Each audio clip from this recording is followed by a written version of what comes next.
All right, see, what's our lunch concept for today? We have salad made from that Great Lakes wild rice that we were talking about earlier. We found some local Michigan wild rice, and it has an interesting story behind it, so I had to stop and get some. And it should be pretty good. It's a rice, well, I guess it's a rice salad, but it reminds me a lot of quinoa. And so I added salad, I made the rice, I added salad dressing, some pickled onions, and a few herbs and spices, and I think it'll turn out pretty well. All right, Should be delicious. No reason not to eat good on the road. Absolutely.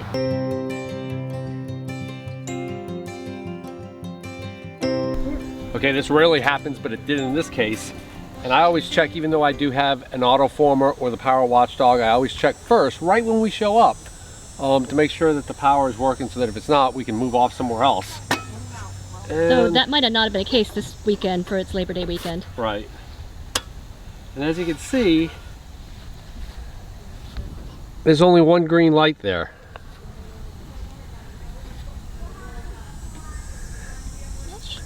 That means open neutral. So there's a fault on the circuit here. So we just went to the 15 amp because we weren't running our air conditioner last night. And we're going to let the park know that there's an open neutral at site 106, but that's why you should always check it. And also, it's always a good idea to check it right when you show up, so that if it's not working, you can go somewhere else. Absolutely. You know, sometimes it's awesome having a beautiful, scenic campground all to yourself or camping spot. But you know what? I have to admit, sometimes it's fun seeing these crushed campouts on Labor Day weekend. You think back, everybody's having fun, the kids are playing, the games are out, the barbecue, the smoke.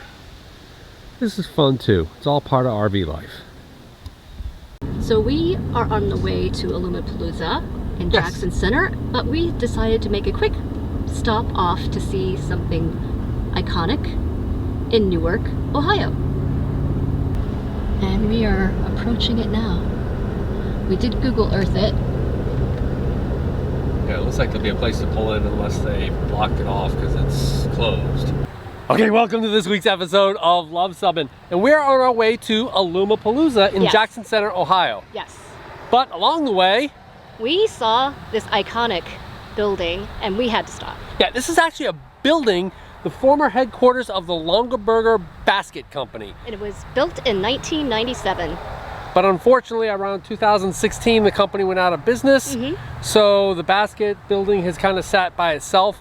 But it's still a pretty cool, you know, we have a Longaberger basket, as you can see here. Well, it used to offer factory tours and it had a store inside. They say the handles had to be specially heated so that ice wouldn't fall onto the glass top of an atrium. It's 7 stories and it cost $32 million to build. And I believe it's the largest basket building in the world. If It's there's probably, such a thing. it's probably the only basket building in the world. Yeah, okay. So anyway, you know we love Americana. This episode is going to be all about Airstream and Alumapalooza. It's our first time ever at Alumapalooza. Right, we're so excited. All right, well, let's check it out and head off to Jackson Center, Ohio. Absolutely. So we're coming into Jackson Center. We just passed the WBCCI Which building, is the Airstream Club. which is the Airstream Club. They're building. They're building, and we're just going to see where we're going for Alumapalooza. Alumapalooza this way.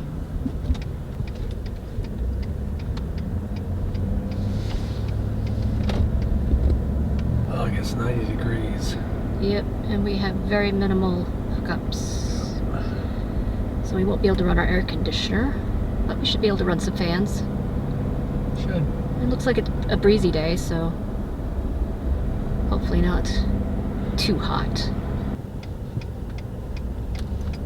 So we're being parked behind the old factory. Yes. Interesting. And we're gonna hit a dirt road.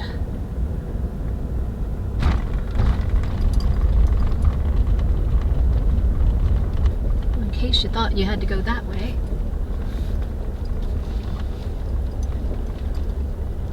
Looks like we're gonna get into a queue. And they said to have your ticket. Yeah, except we don't have a printer. We don't have a printer, so they'll have to take our phone evidence. And we're just gonna line up behind these guys and wait to be parked. So as you can see, we're just kind of waiting for our registration stuff. And they're parking people. And we're right behind the motor coach factory. We're being parked. Yep. After receiving our badges. And we're going to be daisy chaining electric and water. We're pulled in. They just had us put our hitch where this little blue flag is. I say we greased it. Yeah, I think Nailed we did it. Did a good job. They just want us to line up with everybody else here. So I think we're good. Yep. Let's unhitch. Dock and chalk. So I just went to a seminar put on by Andy Thompson. Andy is the known expert throughout Airstream on all things towing, setting up tow vehicles, all that other stuff. And it was a super interesting seminar. And hearing from an expert, you know, you can hear from an expert or you can hear from a non-expert. I'm not an expert, he is, and he had some great statements. And some of the stuff kind of confirmed what I was a lot thinking. Behind me is his Tesla, I think it's a Y, that he set up, and yeah, good looking tow vehicle. One thing I noticed about his Airstream is that he's very focused on the aerodynamics and the importance of aerodynamics of towing.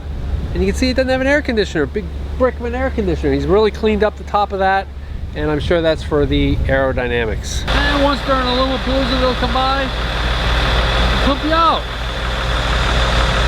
You don't even have to be there, pretty cool.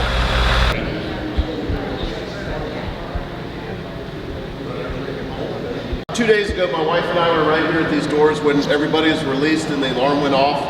And I thought, man, I really would want to applaud everybody, but I didn't want to be that crazy guy at the door doing that. And so I said, wouldn't that be fun? So yesterday at lunch, I proposed the idea to Airstream management, and they ran with it. And before I could get back to the tent to update my wife, the plan was in effect. So thank you all so much for coming out.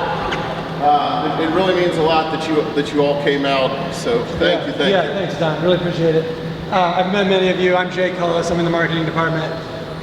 This is awesome. I think these folks in here, they don't get enough credit. They don't get, they don't get this kind of feedback from the community the way some of us in marketing or in the other departments that are really out in the field and getting to know you all. So this means a lot. Thank you all for coming over and doing this. In a few minutes, the bell will ring. You'll hear it. There's going to be a sea of people coming through these doors. I think the closer kind of we can get up here once that bell rings, so we can kind of move up in this area. It's really just clapping and thanking them and making them feel great, What's that? They do not know. As far as I know. The rumor may have spread at this point. I'm not sure. All right, see what's about to happen here. In about a few minutes, the whistle's going to go off and the employees are going to come out, and we from the Alumapalooza crowd are going to cheer. Yeah, let them know our love for what they do. All right, let's check it out. All right, it's gone off.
Okay, well that was fun, giving the Airstream employees some love as they left for the weekend. I think they appreciated it. Letting them know what they're making is not just a bunch of aluminum and rubber and steel. It is something that we consider part of our lifestyle. Absolutely. So we hope they like that.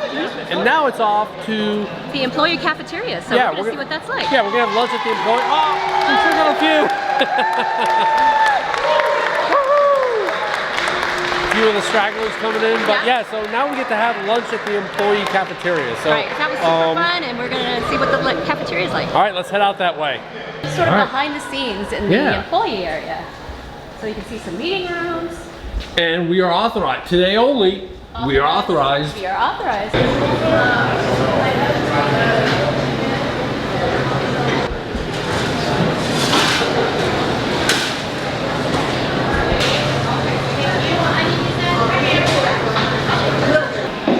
showing cool stuff on the screen, like the Porsche collaboration. There's CEO Bob Wheeler on the Porsche collaboration video. The cars was pretty good too. You can check out that video up here.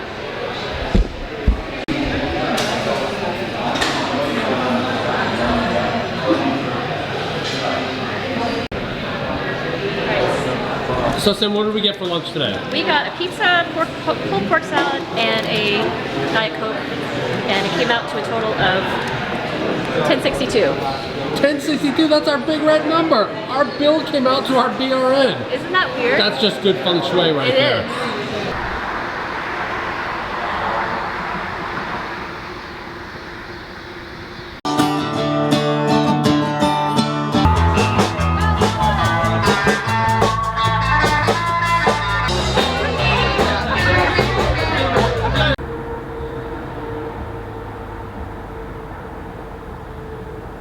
Just a quick tip, whenever you have to lower the nose big time, you want to make sure you don't bottom out with the spare tire or any other appendages that are coming down.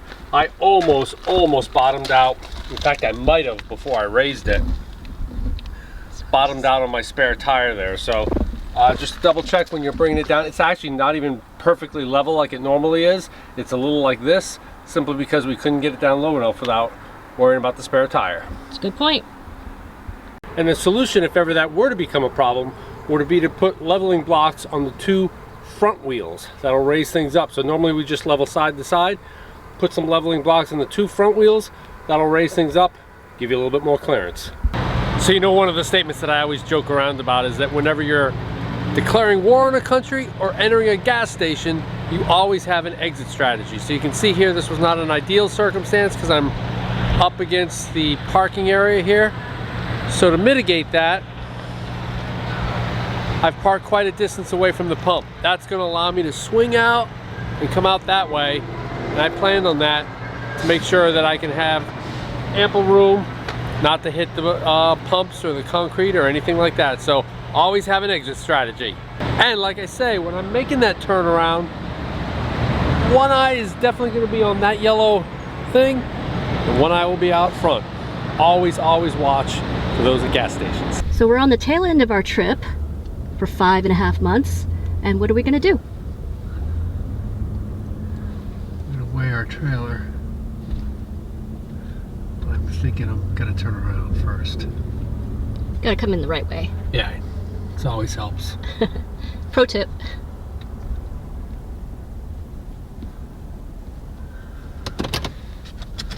And just make sure we're on the scales like we should be. Gonna back up a little bit.